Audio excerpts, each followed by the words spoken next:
when you're dealing with a lot of folks who are so connected to place, don't want to move, and you come in and you say things like, your water situation is concerning, that can cause a lot of emotion.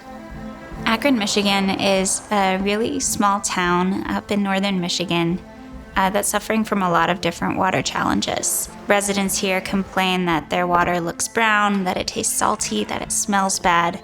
And when you scratch the surface below the roads and look at the infrastructure, you begin to see a lot of why that's happening and uncover even more problems.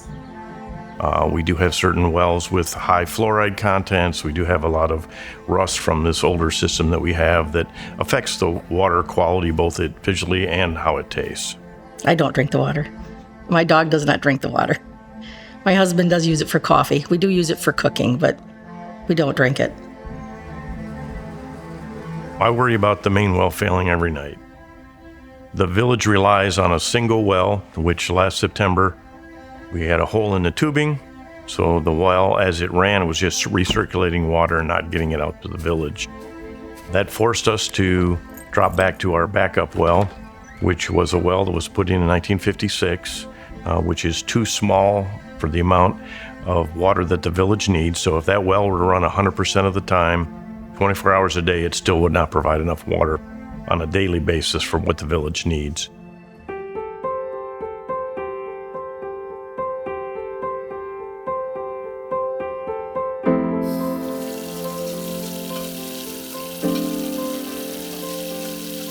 I'm Carol Dworzecki. Everybody knows me as Ziggy. And we have lived in Akron 22 years.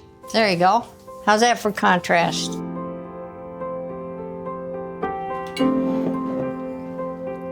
That is the water that I pull out of the housing when I'm changing the water filters. And this one is still a little damp. And this was done about 3 weeks ago. What's in your pipes, and the people can't see it when they're drinking it because you're not paying attention to it. It's to our benefit to do it now while we've got this stuff available so that we're not caught in the lurch where we have to pay no matter what the cost is. Everybody will move out. The U.S. Water Alliance supports a lot of communities, and our goal is just to try to help those communities secure the funding they need to solve their water problems. Akron's water fixes, the solutions that they need, are very expensive.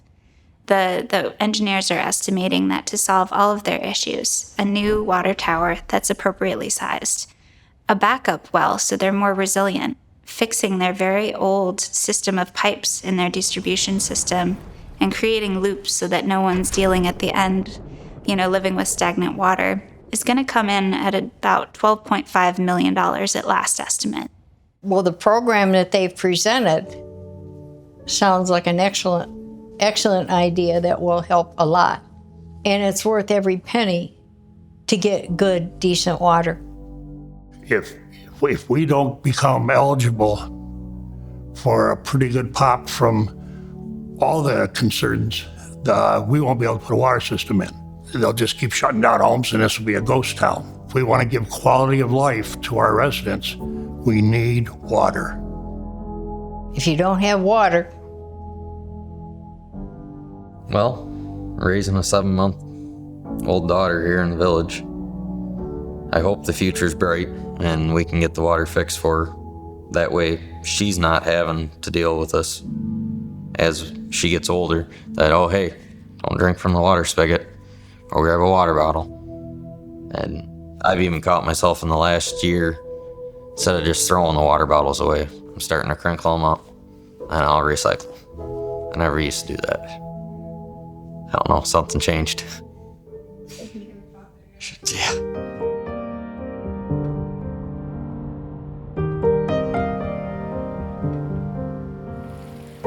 Living in Akron is nice. It's quiet. It's a nice community. We have nice people. I like it because we've got space. Give me the country any day. Fresh air. You wave as you go by. It's a small community. When a major project of this size gets done with all the improvement that comes with it, it'll make the whole community wholer, I guess is the way I'd say it. I don't think I'd want to live anywhere else.